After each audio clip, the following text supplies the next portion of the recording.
Baik,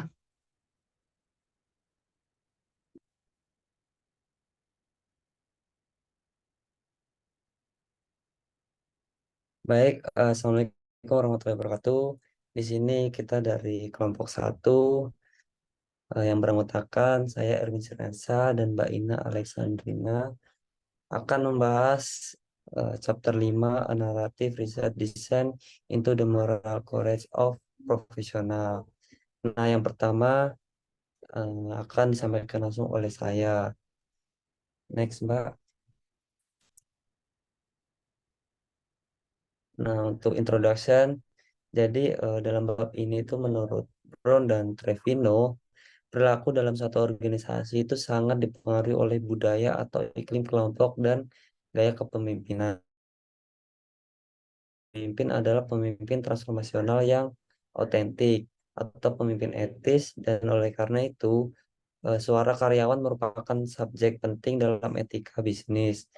Nah, bertindak berdasarkan prinsip menjadi berani ketika didorong oleh prinsip tindakan tersebut tidak diterima secara langsung dalam konteks sosial karena orang yang berani secara moral seringkali bertindak melawan arus, bertindak bertentangan dengan norma yang diterima.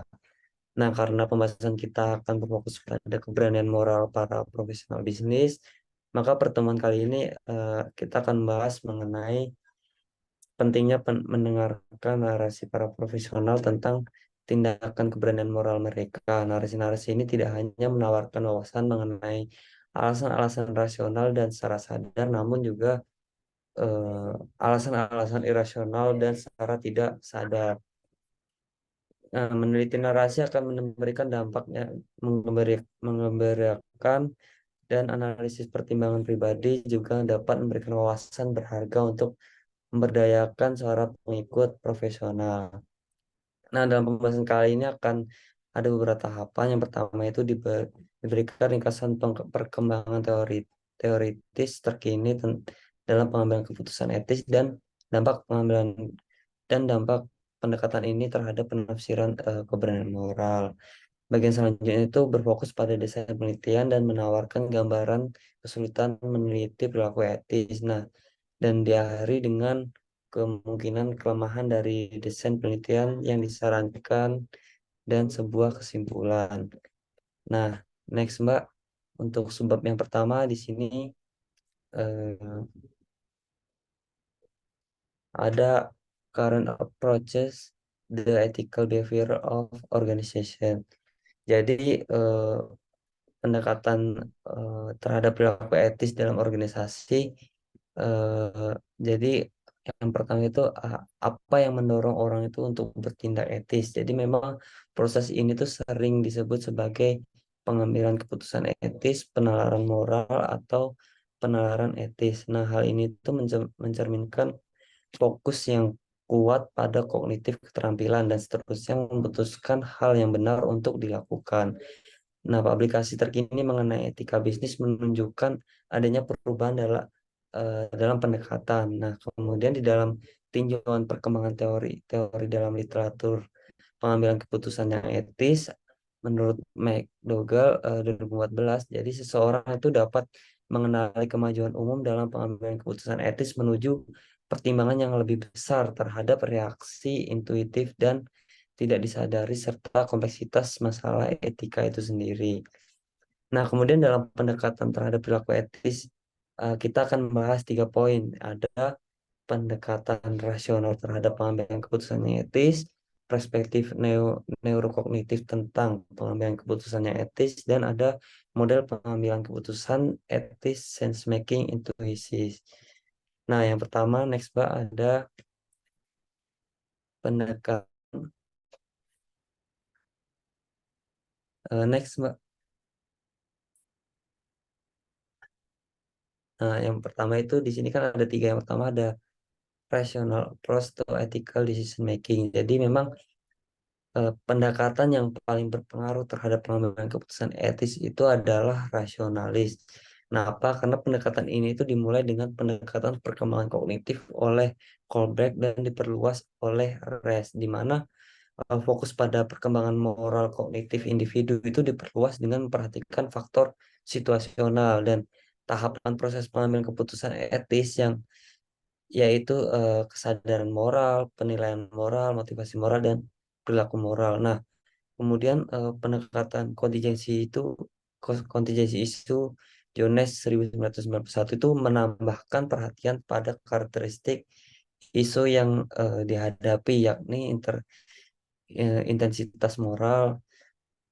Jadi pendekatan ini tuh berfokus pada pengembalian keputusan yang linier, disengaja, secara sadar dan kognitif. Nah, yang kedua itu ada neurokognitif perspective on ethical decision making. Jadi eh, pengaruh inspiratif untuk memahami etika bisnis adalah hasil lanjutan dari bidang neuroautonomi, neurofisiologi, dan neurokimia. Jadi memang perspektif neurokognitif itu dalam pengambilan keputusan menurut Renov tahun 2006. Jadi memang pengambilan keputusan etis itu sebagian besar dilakukan secara refleksi. Jadi pengambilan keputusan hanya menjadi proses yang lebih rasional ketika permasalahannya sangat kompleks dan prototipe yang tidak tidak sesuai dengan pola yang disajikan. Nah, di samping proses bawah sadar dan refleksi, jadi perspektif neurokognitif itu mengidentifikasi proses yang lebih sadar dan sebanding dengan pendekatan rasionalis. Karena jika kita melakukan pencocokan dengan prototipe itu tidak dapat dilakukan, atau jika pencocokan dengan prototipe itu tidak teridentifikasi, maka keputusan itu diserahkan kepada siklus penalaran secara sadar pada tingkat tinggi yang membutuhkan lebih banyak waktu dan kesadaran daripada pencocokan prototipe refleksi. Nah, yang ketiga itu ada model pengambilan keputusan etis sense making intuisis. Jadi memang model sense making intuisi itu mengenal tiga tahapan yang saling berhubungan, tetapi itu belum tentu diurutkan secara kronologis. Nah, pada tahap tersebut adalah tahap-tahap tersebut itu adalah konstruksi isu, penilaian intuitif, dan penjelasan atau pembenaran. Jadi, memang pengambilan keputusan etis itu sebagian besar dipandang sebagai proses yang tidak disadari dan merupakan proses psikologi yang dipengaruhi oleh ekspektasi, dorongan motivasi, dan pengalaman pribadi. Nah, sebanding dengan model interaksionis situasi individu, jadi faktor individu itu dipengaruhi oleh pengaruh sosiologis, dalam hal ini jangkar sosial, representatif, dan tekanan sosial. Nah, sense making itu sendiri adalah istilah yang sudah mapan, dan sonation itu menghubungkan ini dengan pendekatan sosial konstruktif dalam intuitif dari Bolen dan Tenkasi. Jadi menurut Sonation, sebagian besar tindakan berasal dari proses refleksif, nonlinear, dan intuitif. Jadi memang proses pengambilan keputusan etis itu yang lebih rasional dan disengaja khususnya digunakan dalam penjelasan dan pembenaran posteriori. Hal ini membuat pendekatan sense making intuitif sebuah proses melingkar dan sebagian besar tidak disadari, sangat bersandar pada narasi pribadi sebagai interpretasi makna, dan pentingnya tidak hanya faktor individu tapi juga situasional. Nah, memang pada rasionalis, kemudian neurokognitif, dan sense making intuitif itu disajikan karena pendekatannya itu berbeda dari keduanya juga terikat gitu. Namun gagasan intuitif dalam diinterpretasikan sebagai pola pengambilan keputusan yang menjadi prototipe dalam pengambilan keputusan. Oleh karena itu, ketiga pendekatan tersebut itu dapat dilihat sebagai eksplorasi pengambilan keputusan etis dengan model sense making intuitional sebagai hipotesis terbaru dan lebih luas. Nah, next Mbak. Nah, di sini ada moral courage of profesional. Jadi memang keberanian moral para profesional. Jadi keberanian moral itu adalah konsep yang sulit untuk didefinisikan gitu, karena beberapa orang itu berpendapat bahwa hal ini tidak ada, yang tersisa hanyalah just do it. Yang lain menganggap keberanian moral itu sebagai jembatan dari keputusan ke tindakan. Nah, hal ini tuh sejalan dengan model Planet Behavior dari Fishbein dan Eisen tahun 1975 dan pendekatan rasional klasik di mana masalah moral pertama kali itu dikenali, kemudian dibahas, lalu diputuskan dan baru kemudian ditindaklanjuti itu oleh Rice 1996. Nah, eh, kalau di sini dalam keberanian moral itu menurut Aristoteles mencirikan bagaimana kebenaran moral itu sebagai watak, yaitu sikap yang berdasarkan pengalaman dan penanaman kebiasaan baik. Jadi kebiasaan-kebiasaan ini dapat dilihat sebagai pola atau prototipe. Nah, kemudian tindakan hanya dianggap berani apabila ada bahaya yang datang dan ketika tindakan tersebut memiliki tujuan yang lebih tinggi. Nah, sedangkan di sini menurut Kider, jadi mencirikan keberanian moral itu sebagai bukan hanya tentang menghadapi tantangan fisik yang dapat membahayakan diri, tapi tentang bagaimana menghadapi tantangan mental yang dapat merusak reputasi dan kesejahteraan emosional atau kepatuhan pada hati nurani, harga diri, serta kesehatan eh, individu gitu. Jadi memang tindakan keberanian moral itu membawa resiko penghinaan, cemooh, dan pengkhianatan. Keder 2006. Nah, eh, next Mbak, di sini eh, saya akan menunjukkan contoh gambar dari keberanian moral dari Kider tahun 2006. Nah, di sini itu kan kalau kita lihat jadi keberanian moral itu terletak di tengah-tengah di antara komitmen terhadap prinsip moral, kesadaran akan bahaya dan ketahanan terhadap bahaya. Nah, jadi memang di sini dari gambar sini kita bisa memahami bagaimana keberanian moral itu sering dikaitkan dengan mengambil sikap tegas dalam proses yang panjang dan me- menyakitkan. Nah, seringkali dalam bentuk whistleblower atau kalau bahasa gaulnya itu cepu gitu ya. Namun keberanian moral itu juga terlibat dalam segala jenis keputusan sehari-hari dan dalam bertindak. Nah, jadi memang keberanian moral itu merupakan bentuk kuantitas, namun sebuah skala mungkin untuk seseorang menjadi lebih atau kurang berani kapan saja atau dalam situasi apapun. Nah, selanjutnya keberanian moral itu bagi para profesional diperlukan dalam organisasi manapun. Jadi memang bagi para manajer yang mungkin menyatakan bahwa otonomi, keaslian, dan pemberdayaan adalah hal yang penting dalam organisasi, tetap dibutuhkan keberanian yang besar untuk bagaimana seorang individu itu bisa menyuarakan pendapat pribadi atau profesional ketika pendapat tersebut bertentangan dengan keinginan. Jadi memang pemberdayaan profesional yang sebenarnya dihasilkan dari kombinasi niat dan asumsi mengenai kekuasaan, keselamatan, dan keyakinan pribadi eh, pada seluruh pihak yang berkepentingan. Nah, memang seperti yang ditunjukkan oleh tiga elemen keberanian moral, jadi memang keberanian moral itu adalah interpretasi yang sangat pribadi dalam situasi, kemampuan pribadi, dan kontribusi individu terhadap tindakan yang benar. Jadi memang ketika mempelajari kebenaran moral dalam kemunculannya, itu tindakan tersebut tidak dapat dianggap sebagai tindakan yang berani secara moral karena tindakan itu sendiri tidak menunjukkan prinsip-prinsip yang mendasarinya. Jadi pada saat yang sama bahaya yang dirasakan oleh pelaku mungkin tidak terlihat jelas oleh pihak luar dan pertimbangan dalam melakukan tindakan tersebut. Nah, untuk selanjutnya akan disampaikan oleh Mbak Ina. Silakan, Mbak. Baik, yang selanjutnya saya akan menjelaskan tentang research moral courage, yang mana penelitian tentang moral courage sendiri merupakan tantangan karena pendekatan neurokognitif dan sense-making intuition, yang menekankan bahwa keunikan rangsangan dan sense-making dalam situasi kehidupan nyata. Pendekatan ini dapat mengarah pada konsep teoritis dan batasan penelitian yang telah ditentukan sebelumnya, serta dominasi peneliti.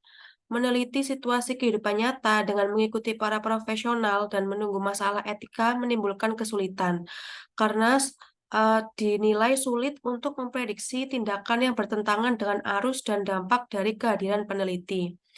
Moral courage sendiri adalah bidang studi yang bersifat pribadi dan intuitif, sehingga sering disebut sebagai firasat, indera keenam, dan intuisi.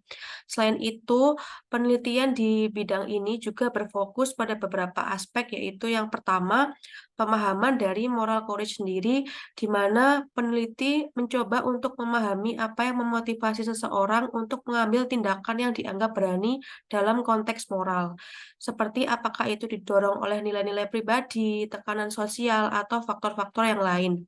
Yang kedua, juga melibatkan aspek pengukuran dari moral courage sendiri, yang mana penelitian dapat mencoba mengembangkan alat ukur yang valid dan dapat diandalkan untuk mengukur tingkat keberanian moral individu. Yang ketiga yaitu studi kasus, di mana penelitian dalam keberanian moral seringkali melibatkan studi kasus untuk menggali pengalaman individu atau kelompok yang telah mengambil tindakan berani dalam konteks moral tertentu. Studi kasus ini dapat membantu mengidentifikasi faktor-faktor yang mempengaruhi keberanian moral. Yang keempat yaitu pengaruh teori etika, di mana penelitian dalam bidang ini juga seringkali melibatkan teori-teori etika yang digunakan untuk menggali tindakan atau keputusan moral, serta bagaimana teori-teori etika tertentu itu mempengaruhi perilaku moral. Yang kelima, sebagai peran konteks sosial, di mana konteks sosial ini seringkali memainkan peran penting dalam keberanian moral, karena dalam penelitian mungkin juga mencoba untuk memahami bagaimana faktor-faktor sosial seperti budaya, norma sosial, dan tekanan kelompok mempengaruhi perilaku moral. Dan yang terakhir yaitu perilaku berani dalam konteks moral yang berbeda, di mana keberanian moral ini dapat bervariasi dalam berbagai konteks. Mungkin penelitian mencoba untuk membandingkan keberanian moral dalam situasi yang berbeda, seperti dalam konteks bisnis, politik, atau kehidupan sehari-hari. Yang selanjutnya yaitu narrative research into moral courage, di mana narasi itu adalah bagian intrinsik dari dilema etika dalam kehidupan organisasi, karena hal tersebut tidak pernah merupakan persoalan yang sederhana, namun selalu melibatkan hubungan, nilai, dan pertaruhan yang berlawanan. Penelitian naratif sendiri berfokus pada pemahaman rangkaian peristiwa dari sudut pandang narator, karena mereka melaporkan tindakan itu sendiri dan pertimbangan pribadi mereka. Metodologi naratif memungkinkan aktor untuk mengungkapkan pertimbangan pribadinya, baik secara implisit maupun eksplisit melalui metode single questions aimed at inducing narrative atau yang bisa disebut SQUIN. Metode ini dikembangkan dalam metode interpretasi biografi naratif yang memungkinkan aktor mengungkapkan pertimbangan pribadinya tanpa intervensi. Pewawancara dapat mengajukan pertanyaan-pertanyaan yang mendorong narasi lebih lanjut mengenai topik-topik tertentu, dan kembali untuk sesi kedua dan pertanyaan-pertanyaan lebih lanjut mengenai klarifikasi teoritis. Metode SQUIN ini memungkinkan responden untuk secara pribadi menggambarkan tindakan dan wawancara serta menawarkan faktor-faktor yang masuk akal dari sudut pandang aktor sambil membiarkan orang yang diwawancara memimpin. Yang selanjutnya yaitu discussion and conclusion. Di sini discussion yaitu bahwa penelitian naratif ini adalah pendekatan pribadi yang mengeksplorasi pemahaman dan intuisi yang lebih dalam. Namun, metode ini memiliki kelemahan seperti tuntutan waktu bagi narator dan pewawancara, serta kekhususan kesimpulan. Sehingga wawancara naratif ini memakan waktu 2-3 sesi. Sedangkan analisis naratif tidak memberikan data yang dapat digeneralisasikan, sehingga metode-metode campuran ini telah berupaya untuk mengatasi keterbatasan, namun kekhasan hasil juga dapat mengurangi nilai metodologi naratif. Sehingga kesimpulan dari chapter 5 ini adalah bahwa wawancara naratif menekankan pada individu, berfokus pada kerangka kognitif dan proses pembuatan makna. Riset naratif memberikan perhatian yang dipersonalisasi kepada individu, sehingga memberdayakan para profesional dan menonjolkan keberanian mereka. Melalui introspeksi dan kontemplasi terhadap motivasi yang mendasari di balik perilaku berani moral, seseorang dapat memperoleh pemahaman yang lebih mendalam tentang prototipe dan pola bawah sadar yang muncul. Demikian presentasi dari kelompok kami, kurang lebihnya kami mohon maaf. Wassalamualaikum warahmatullahi wabarakatuh. Waalaikumsalam warahmatullahi wabarakatuh.